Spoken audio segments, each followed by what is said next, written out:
So in 2 months, you've gone from being in the fitness space, teaching fitness classes, to launching your product, which obviously took some time. That probably took what, 9 months or a year? Oh yeah, about a year.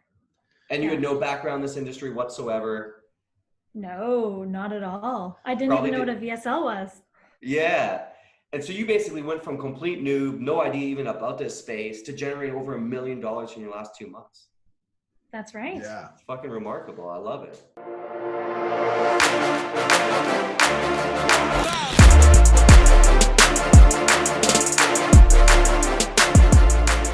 Welcome to Seven Figure Entrepreneur Podcast, the #1 podcast bringing you behind the scenes with real online earners, no fake gurus here. And today we have a very special guest who is a noob when it comes to this industry, Alex $1 Million Miller.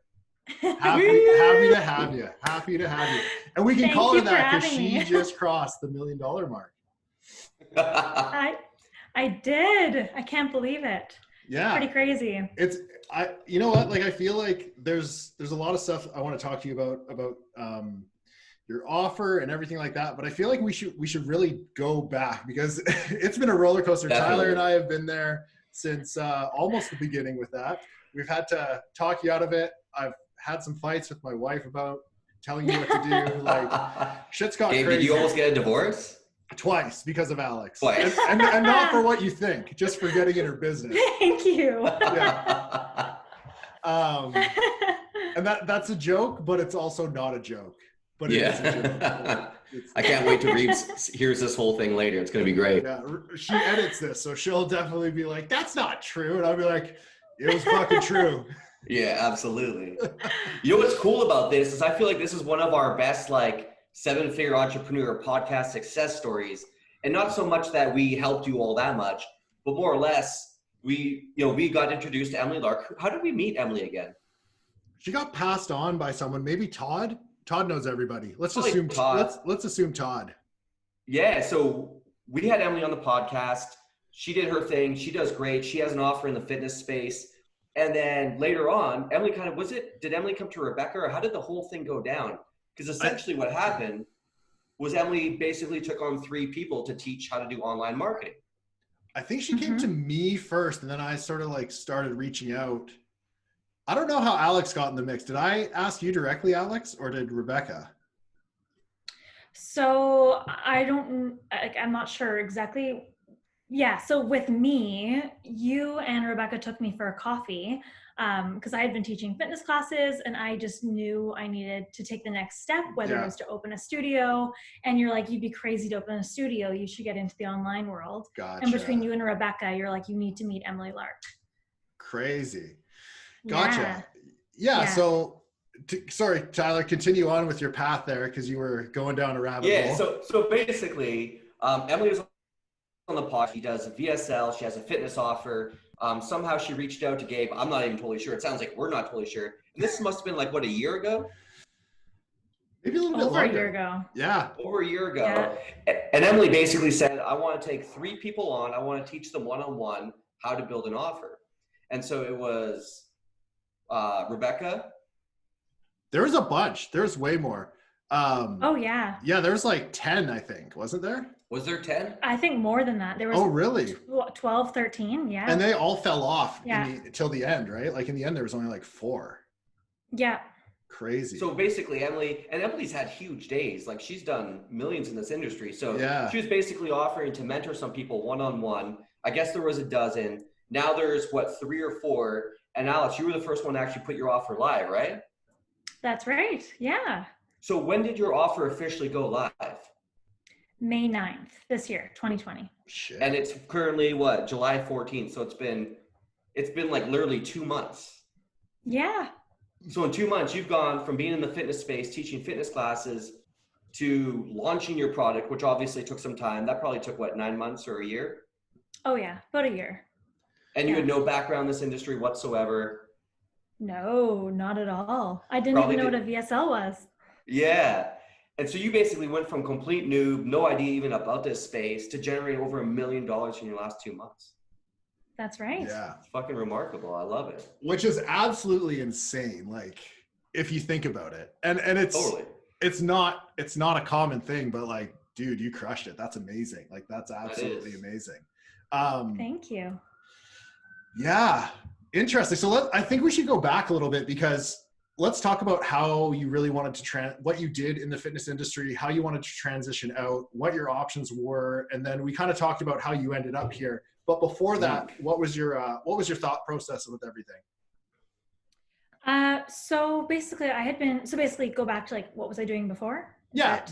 Let's just say like 6 months before this came along, what you were doing, what you were thinking, how you got to this situation. Absolutely. So before you started getting coached, sorry. Yeah, I know what you mean. Gotcha. So about 6 months before, I was teaching fitness classes full time. My background was Pilates. I've done like a ton of strength, functional movement, treadmill running, basically like you name it, TRX, every kind of group fitness class I have taught for basically since I was 19, and I'm 27 next week. So for quite a while. 8 years. Yeah. And yeah, time flew by, but I knew I was done. Like I was done with the early mornings and not building anything. Just like, yeah, I wasn't growing. I was just kind of stagnant at the time. And so I knew I needed to make the next step, and whether that was to leave the industry, open a studio. I needed something new. Yeah. And so that's when we went for coffee, Rebecca, Gabe, and I was like telling Gabe my numbers of what kind of loan I was going to get.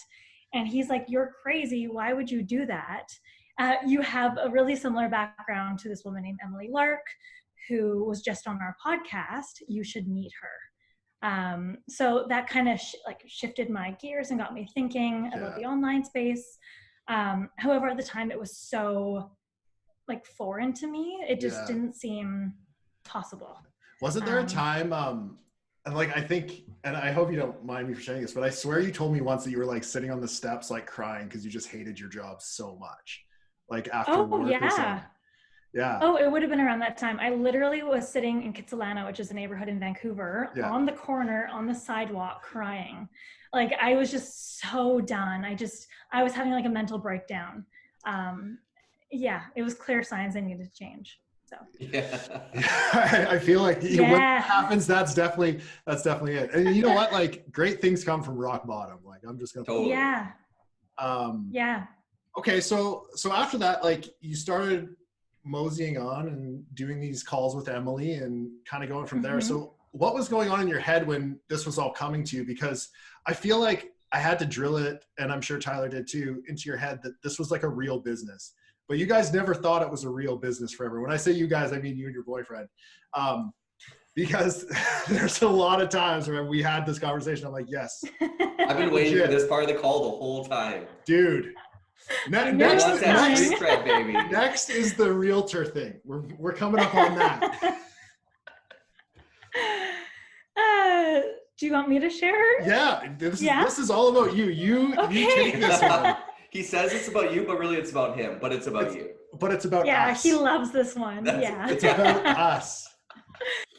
So it was about a year from when I started working with Emily. It was a copywriting course that it started with. And so it was about 3 months of like building my video sales letter copy, and then like building my product after that, and on and on and on. I would say it was probably 6 months ago, I'd say. And at the time, I'm still teaching fitness classes full time. This was after my breakdown. I was so done with them. Like, love all of my students, but I needed the next step. And I was like, I don't know if this is going to go anywhere. I still didn't understand the online world. And so I was like, I'm going to become a realtor.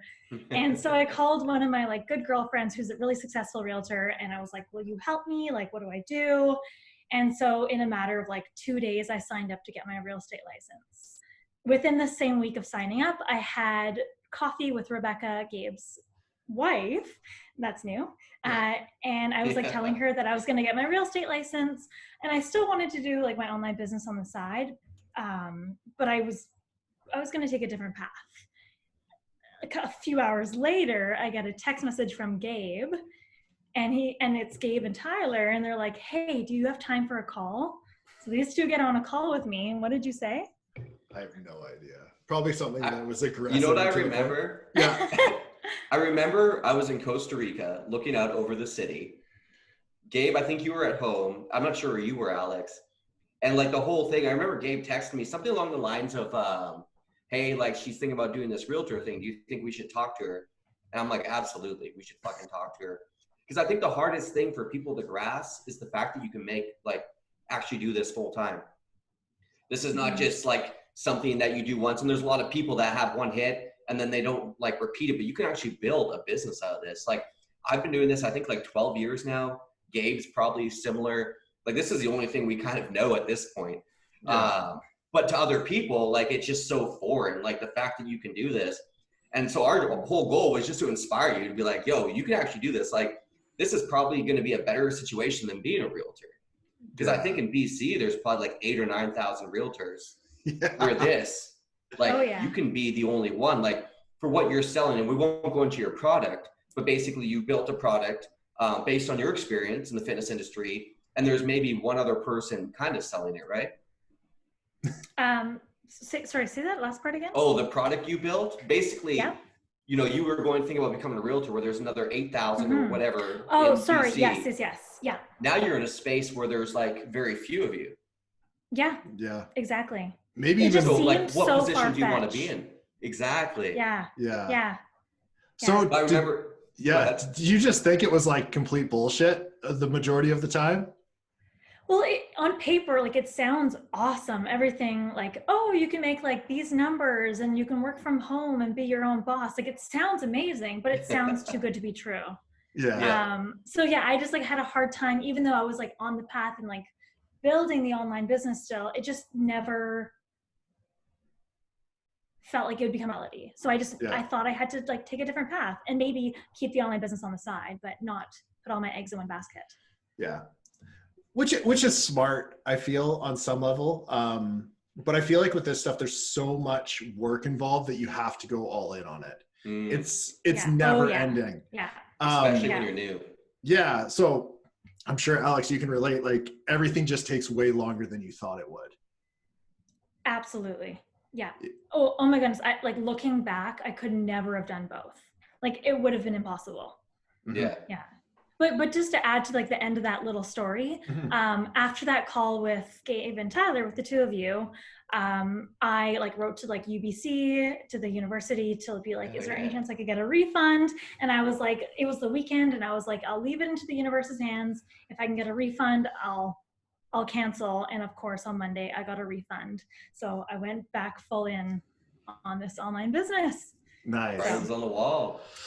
Yeah. Let's hope we don't have to have any more of these guys. Conversations. I feel like you're on the right path now. You can. Yeah, we're good now.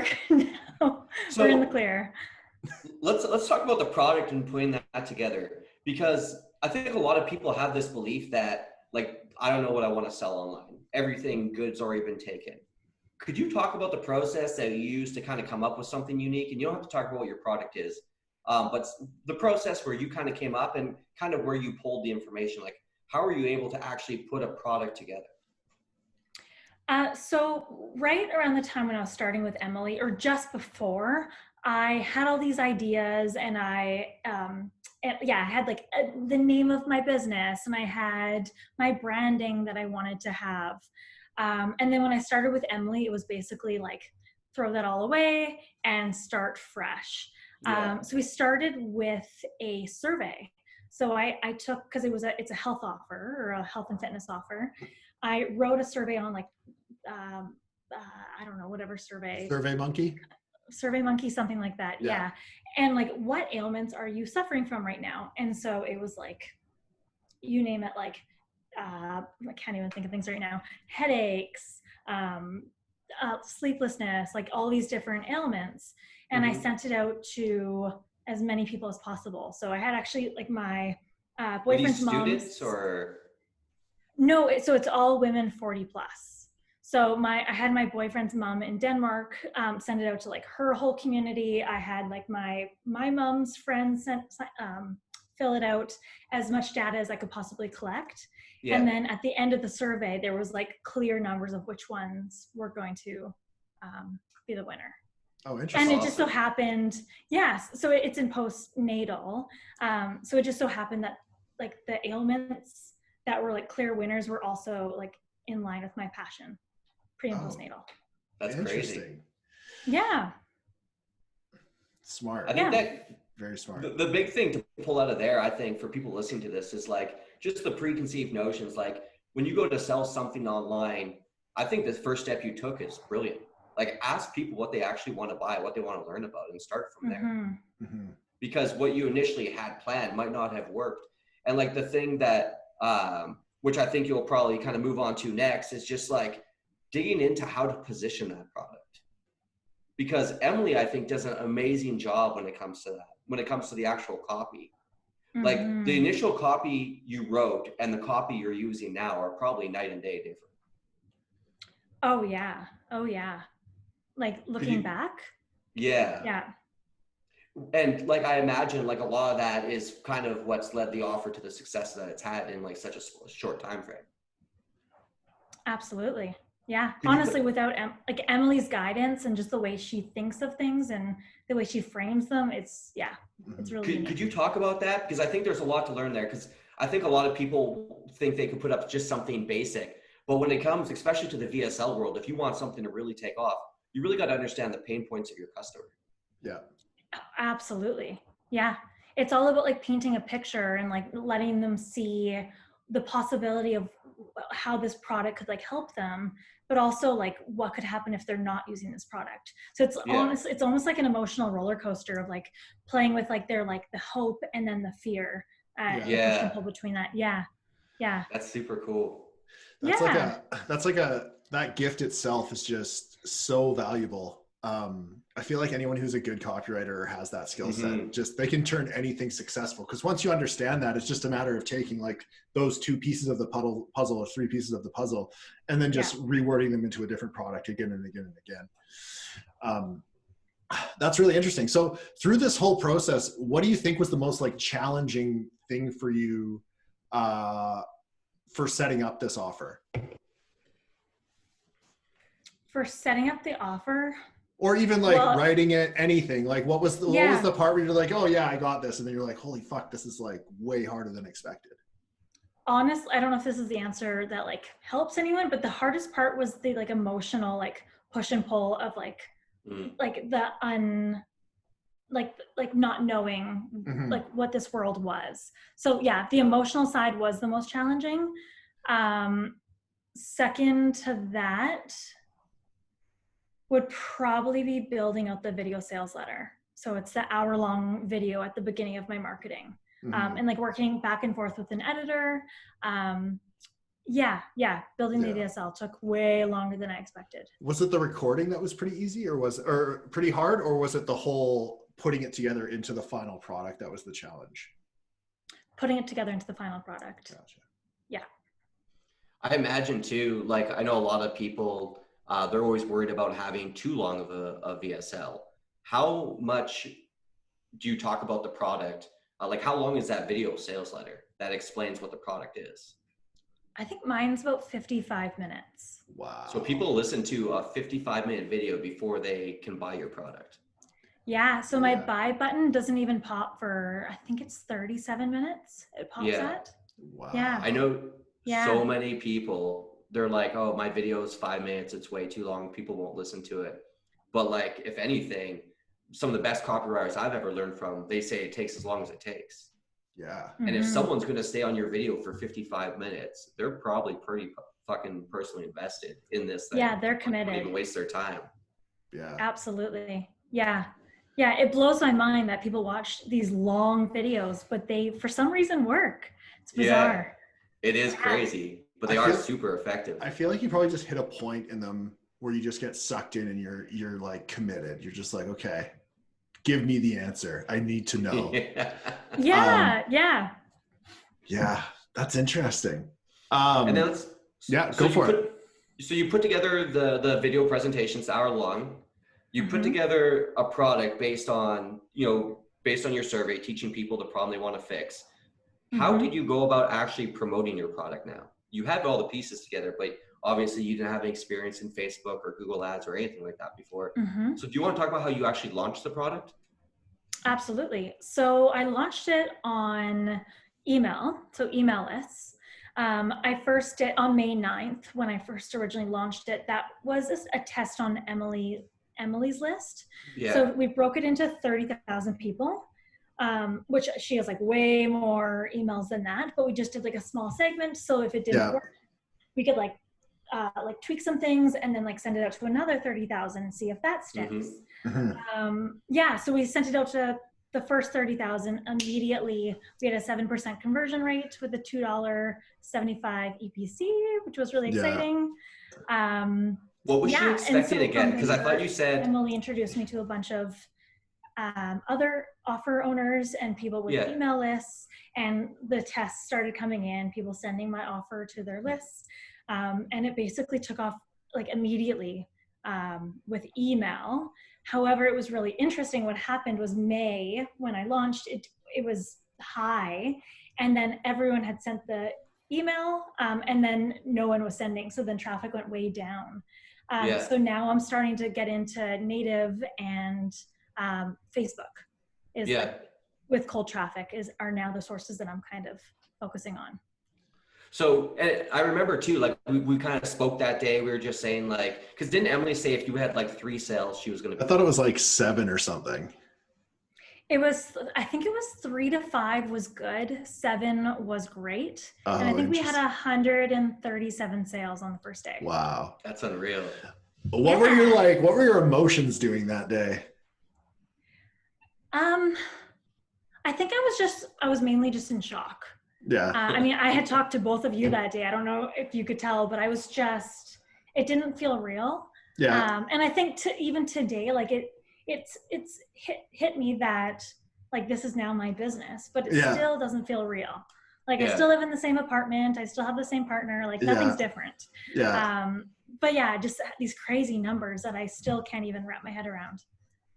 What makes it not feel real? It's just, I don't know how to explain it. It's just like, I've never experienced anything like it before. Gotcha.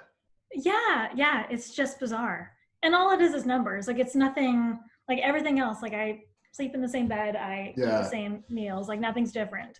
It's just these really crazy, life-changing business things. Yeah. I think it's interesting when I feel like and maybe I've never really experienced big money outside of online money, but I feel like with online money, it is just numbers, you know, like, because it's not like you get a paycheck and then you go cash it in the bank and you're just like, holy fuck, I'm rich. It's just like, it's like money in, money out. Like we see insane values every day. Like Tyler, I'm not going to drop any of your numbers, man, but like sometimes you're like, oh, this much is owed to me. I'm like, how does that feel? He's like, I don't know, man. It's weird, whatever. So it's exciting, but it kind of like loses its value, I guess. I don't know. Is that an accurate term to use? Absolutely. I think it loses the shock value. Yeah, it does. Yeah. And before, like $1,000 would seem like so much money, and now it's like, oh, it's $1,000. It's kind of weird how like your perception of it changes too. Totally. Yeah. Even like I find when we're testing campaigns, like if we spend 5 or 10 grand and it's losing, like, or what was it? We were in California last year, and you and I woke up. We brought our media buyer on a little trip to LA. Long story short, we woke up and Gabe's like, shit, we lost 10 grand this morning. And it was just like, all right, well, let's just fix it for tomorrow. It was just another day. Where before in life, if I would have lost 10 grand, that would have been like 3 months of work at the engineering firm or whatever it was. It's crazy how things change once you start seeing numbers roll in and out. You get like less emotionally connected to the number. Yeah. Our fucking servers, man. We lost 15 grand one day too. It was back to back. Week. But I think we made it back up because we were running pretty heavy on autopilot there, and it was like killing it. But and like we were literally just setting rules and just like fucking around in LA, and I'm like, dude, we made like 10G today. It's amazing. Yeah. It's like a game. It's really fun. Like it's, it is, and it's like It's so much fun. Like it's funny, man, because like I personally hate it some days, and other days I'm like, this is the best thing ever. But I also enjoy the like emotional roller coaster. You would. Speaking of the emotional roller coaster, have you hit any like downsides yet? Like, have you been like, oh my God, what's going on? Like, I need to change this. I need to fix this. Or are you just on the up and up? I'm kind of on the up and up. The only thing that was like kind of scary is like my first month I was doing this with the emails, and then all of a sudden it just went down, which was kind of like a shock factor where I had just quit my full-time job. I didn't expect it to be so quick. But that is apparently the nature of the game in email traffic. It's very up and down. Which is why I'm getting more into cold traffic, but it was definitely a shocker when it was going down. That's probably the biggest thing so far. You know, I think one of the best assets you have is really Emily, because I remember very early on, she was even starting to introduce you to other people to promote your offer. She has introduced you to people who can run your Facebook traffic for you. You're looking at native. Like every time we spoke, I felt like you were building your business more and more. Like you have email revenue, you have someone mailing your list for you. You're really building out a complete business. Yeah. And you're doing it really fast. Yeah, you're doing it really fast. Like, cause how long did it take you to get on native and Facebook? Because I feel like you were talking about that pretty quick in the process. Yeah. I probably started with Facebook. It's probably been a month now, I'd say. Very approximately a month. And then native, about a month, I'd say, for both. Gotcha. Yeah. How are they looking, if you don't mind me asking? I don't mind at all. So Facebook we're now starting to figure it out. We've been doing this like interesting like way of like paying CPAs, like through ClickBank, like not traditional CPAs. So starting tomorrow, I'm going to be moving to do you know what, does anyone know what a CPA is? Can I explain what that is? Explain it. Yeah. So it's a cost per acquisition. So basically my Facebook guys are going to pay for the advertising, and then whenever they get a sale, the money goes into my bank account, and then I pay them a flat fee per sale. So we're going to be switching to this like proper CPA like payment, so we can properly scale starting hopefully tomorrow. Nice. Yeah. What was it set to before? Like how did? Well, ClickBank has a new thing where you can actually I can set them to 100% commission, and then the money goes directly into their account on a CPA. But to be honest, I don't even know the reason why, but it's not working the way they want it to. So that's why they want to move so that they're at a 0% commission. I get 100% of the funds, and then I pay them out of my own bank account. Gotcha. Does that make sense? It doesn't make sense why they're doing it that way, but yeah, that makes sense. The process makes sense. Yeah. So starting tomorrow, they think they'll be able to do about 100 sales a day. Hopefully pretty soon, about 200 sales a day. That's serious. Man. Yeah. That's another thing I love about an online business, how easy and quickly you can scale. Yeah. And have someone else be the expert, let them focus. Like you have your Facebook team that's going to focus on Facebook for you. 100% commission based. I imagine your email guys 100% commission based. And everyone around you is pretty much 100% commission based. So it's on them to perform or they don't get paid. Yeah, absolutely. It's amazing that you can grow like that. Like imagine a normal business, a brick and mortar business. You could never make moves like that or just not as easily. You know what I mean? Like your fitness studio. Yeah. How much? Actually, my fitness studio. How much would that have been to build out? These weren't numbers that I had been approved for, but I was predicting that I'd get about $100,000 loan. However, it probably would have costed probably around 200 Canadian to actually open it. And that's before you had a customer through the door, right? Yeah. Gotcha. And how much, and if you don't mind me COVID, asking? Yeah, valid. Yeah. But nobody saw that coming. So, no. If you don't mind me asking, how much do you think you're into this for, money-wise? Startup costs were about 18,000 Canadian. So that's just like that comparison right there, 200 grand to Yeah. 18,000. And the return on this is absolutely insane. What's your email list at now, if you don't mind me asking? Don't mind at all. It's at 18,000.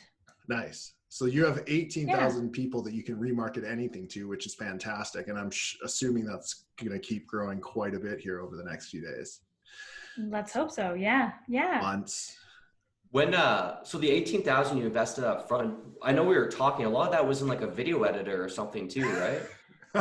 Yeah. I fired him yesterday. Did you? Yeah. You had the same one for this long? Yeah, he built out all of my stuff, but now I've moved to a new amazing guy. And so I'm just getting everything transferred over to him right now. But yeah, so I think what were the numbers? I did tell you before. It was like 15,000 or something. 15,000 was just my hour-long video sales letter. What? Yeah. Holy shit. Out of that. So if I had someone who wasn't so expensive, like it would have been way less to start up. Do you think think like 4 or 5 grand maybe? Oh yeah, 4 or 5, maybe 6 grand US. Yeah. So you would have been into the whole thing for like 10 grand to generate $1 million in revenue. Exactly. Yeah. Online businesses are crazy. So yeah. Do you think that guy just like, and I'm not saying this in a rude way, but do you think that guy just like, oh, this girl doesn't know what she's talking about, let's just charge her out the ass? Or do you think he literally is just that expensive of a guy? He wasn't that good. So I he was so sweet. We actually kind of became buddies. But he still charged you the same rate. Yeah, he sure did. But yesterday when I like told him that I need to like switch over, he thanked me so much and said that I'm the biggest project he's ever worked on, which I guess I should have done a little bit more shopping or asked a few more questions, but at the time I didn't know.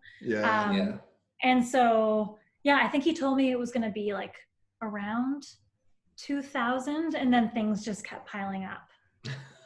So I think he just didn't know as well. Gotcha. Yeah. You live and you learn. And I mean, like, I guess overall the return has been great. So worth it. Yeah. No regrets. Yeah. One thing I kind of want to pop into is like learning lessons, not only from building the product, but just going from, and I guess you were self-employed before, but like this is kind of a different level for you as well, right? Because I remember we talked about mortgages, lines of credit, like certain things to get done. I think you know where I'm going with this, to get done before you quit your job that you wish you would have. And now obviously you learned whatever, but just to share that with people who are listening right now so they can get some takeaways from it. Yeah, absolutely. So I had been self-employed since I was 19 as a contractor teaching classes. And then the last 3 months before this all took off, I was employed as a studio manager. So I actually had like a salary coming in, which is really nice. Mm-hmm. And I think it was maybe like a week after my launch, I was on the phone with Tyler and I was like, should I quit? Should I not quit? What do I do? And Tyler's like, before you quit, get a line of credit. Like go to the banks, like do whatever you can, take advantage of that employment while you can. And of course I don't listen to Tyler because why would I? What does he know? So I quit my job and now I'm like, crap. Now I'm like needing lines of credit and things like that. Does that answer the question? Yeah. Yeah. Okay. And then obviously there, like when you go self-employed, there are so many things to consider. Like, you know, Gabe and Alex are in Canada, I'm in the US. The way Canada even treats self-employed people from a tax perspective, from a mortgage perspective, obviously the banks, like one thing that was taught to me before I ever quit was go to all the banks in one day and apply for a line of credit each one. Because apparently at that time, and maybe this isn't true now, but they couldn't check your credit score that fast. They couldn't see that you just applied to 3 other banks. And the plan for the line of credit was never just to like, you know, randomly throw in the business. It's like, you know, Alex has a point where her business is scaling. She might, when you pay for ads on, you know, on Facebook or Google, you have to pay that today. And the money won't hit from 30 days from now or 60 days, depending when your terms are. But if you see you're making a profit every day, you want to keep on investing money because the payment will be there, but you have to pay for the ads today. That was always the purpose for doing these things beforehand. Yeah, it's a serious game managing ad spend. Like, just this, like, Yeah. When Gabe tells me, we actually have a rule when Gabe or what is it? Anything above 50 grand, you tell me the night before. Yeah. Just because there's a lot of things that go into it. Like sometimes the banks freak out, they see all these charges. Yeah. And there's just, it's like there's a whole system just for dealing with that type of shit once you get to that level. I feel like our cards get declined sometimes, even with like 100K on them. And you're just like, what the fuck is wrong with you? Yeah, like, literally. You got to call in. It's a mess. It's so impossible. Yeah. But I mean, it's a good problem to have. You know, it's better than being like, I have no money. Like, totally. Yeah. What else as far as like, I think because I like kind of looking at people and be like, how did you get that success so quickly? And related to other things I know, I think one of the best things you did too is just the people you've been around. Like not even Gabe and I, but like Emily's been so good. And then the people she's connected with. Yeah, honestly, it's who you know. Like it's all connections and relationship building is everything, especially in this online world. Yeah. Everything. Yeah. Yeah. I think especially with info products, like the bigger your circle of other people doing info products, because you can always cross promote each other. Yeah. Even when we had Liz on, like the cross promotion that she does with all those big dudes and their lists, you know, it's once you're in that circle, it's almost, unless you're a complete lazy fuck, it's impossible to not make a buck. Do you know? Like, yeah. So it's definitely about who you know. And it's funny because it's such a small industry, but at the same time, it's quite large at the same, you know, like there's so many people out there, and there's so many people that are kind of under the radar that you don't really know about, but that one person might know them, and getting that connect could be worth like $1 million to you. And you would never have known to like where to meet them or how to meet them. Yeah. And that's why we started this podcast. True. That's how we started the podcast and why we go live events. Like I was at the Tony Robbins event earlier this year in West Palm, and he talked about everything he would do just to get around more successful people. And he's like, I would spend whatever I needed to spend because I knew just being in their vicinity would help me be successful, because people want to help you. People, I think by nature do want to help others, especially when they see like one of the coolest things about you, Alex, is like, you know, every time we talk, your business has changed. Now you're doing Facebook. Now you're talking to Brian about native. Like you have your email guy. Even now, the fact that you saw email kind of drop off, but like because Emily was there to help you, you're propelling, and now Facebook doing 100 to 200 sales a day when that fires up. Like your business is always building, and like you're gonna have all these pillars. It's just so cool to see how you succeeded. And like anytime we see other people growing like that, like we want to help them because it's rewarding for us, and people have done it for us too. Mm-hmm. Yeah, honestly, you two have been you've been such a support system for me as well. Like you're both like wealths of knowledge. Wealths of knowledge, does that make sense? Yeah. You're just, you've both really helped me as well. So you're in my circle of good people to know. Yes. I appreciate it. And also because I love you guys. Yeah. But a serious question. How handsome is Brian Higgins, and how great is his hair? Yeah, you know, his hair is like super, he's kind of like Johnny Bravo, but like not so blonde. Yeah, beautiful hair. Not a podcast. Yeah, it was so nice to meet him at your wedding. It was my first time. Yeah. Sorry. Yeah, we can hear you. It's going off on my computer. Oh, that's fine. It's in your headphones. We can't hear at your wedding. Oh, can you hear me? Yeah. Mm-hmm. I can't hear you. It's because Siri's still on. Yes, we can. Uh-oh. My Siri's been firing up too. Sorry, I'm coming back. Can you hear me? Yeah. Yeah.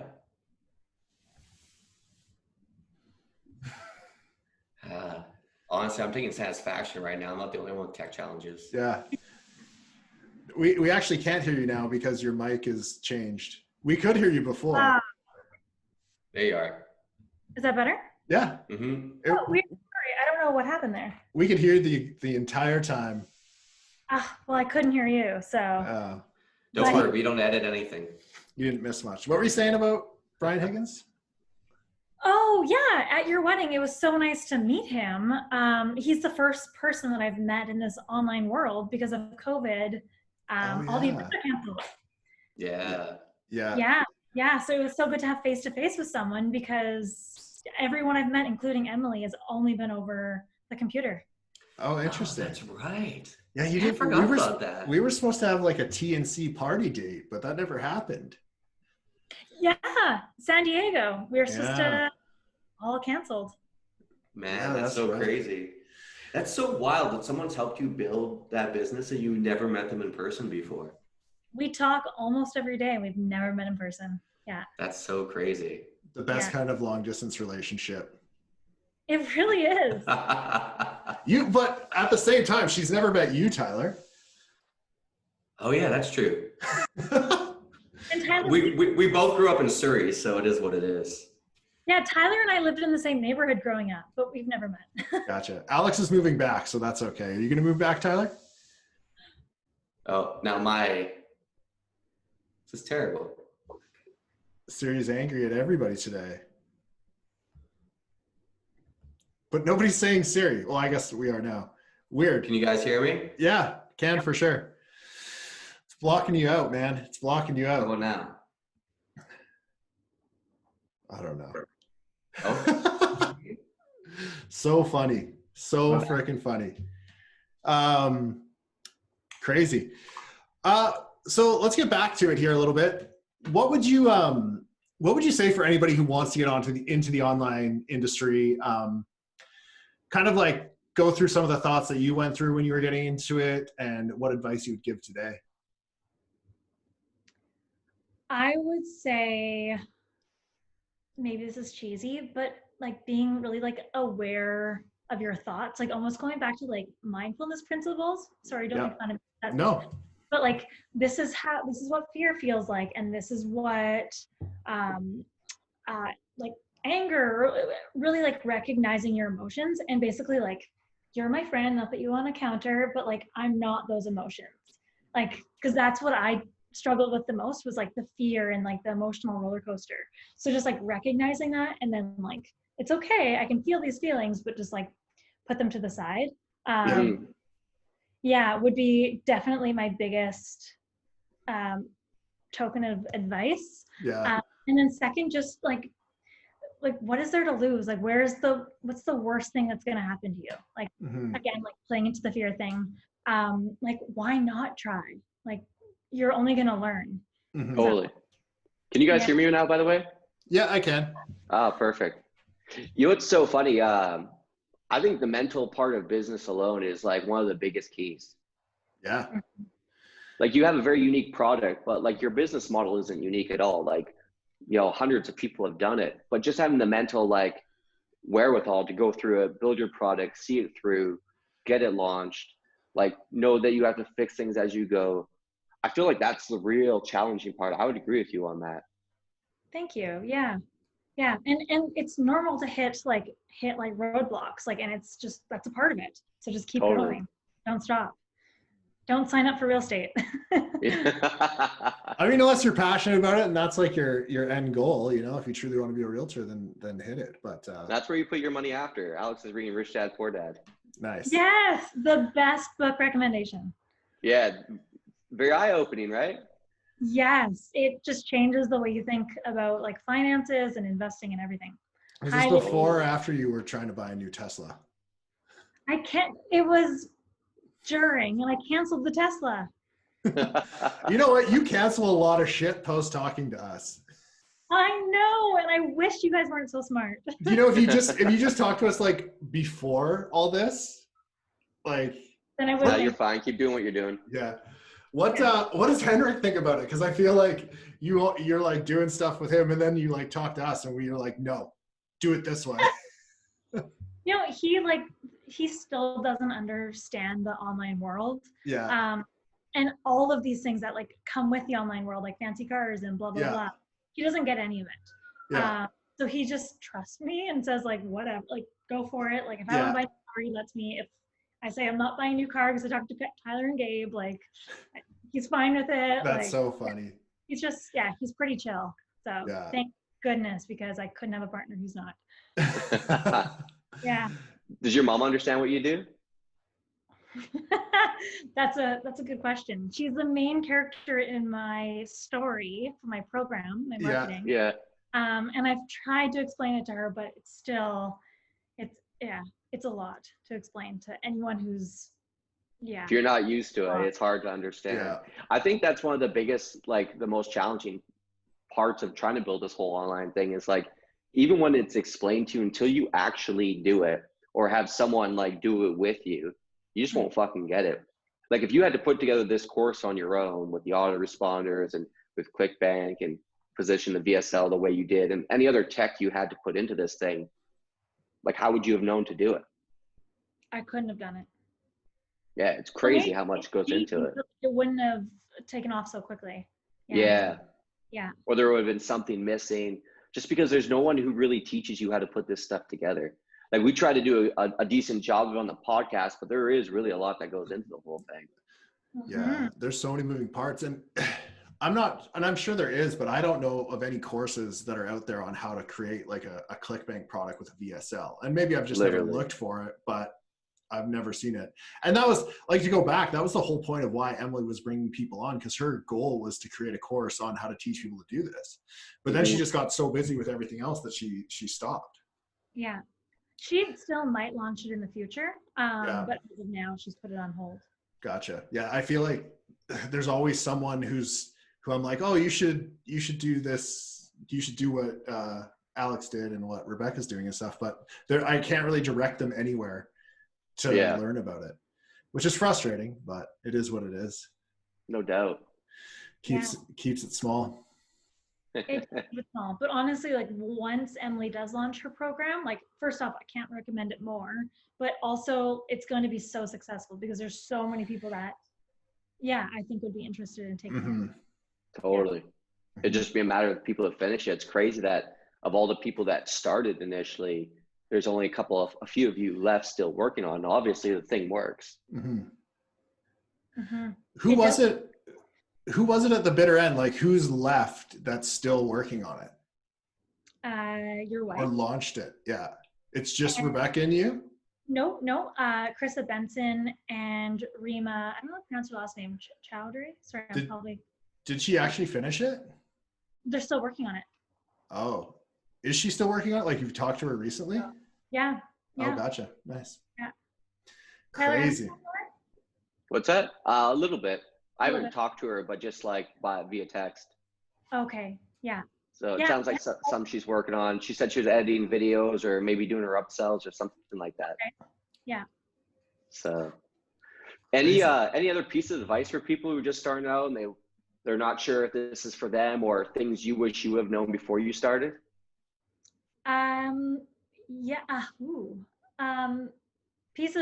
One thing, absolutely get into this industry. It's amazing. And everyone is so, as long as you get like involved with the right people, everyone is so warm and friendly and inviting and amazing. I couldn't recommend this industry more. But before any sketchy people yet? I've had one sketcy one.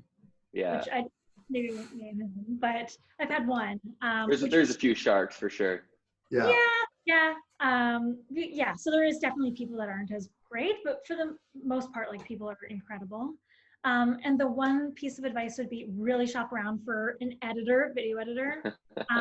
Get quotes because you'll end up like me and be spending way too much money otherwise. Yeah. Yeah. Well, either way, it worked out well, so can't complain.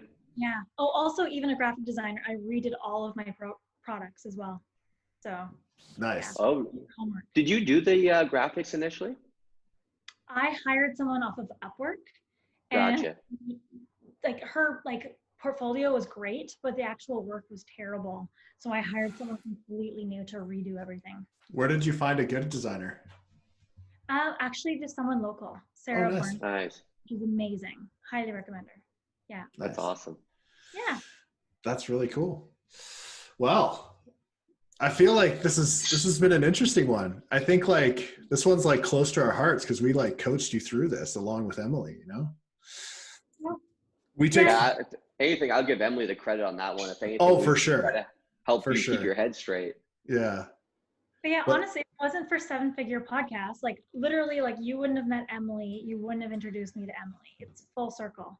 Yeah. That's very valid. We got one. We got one.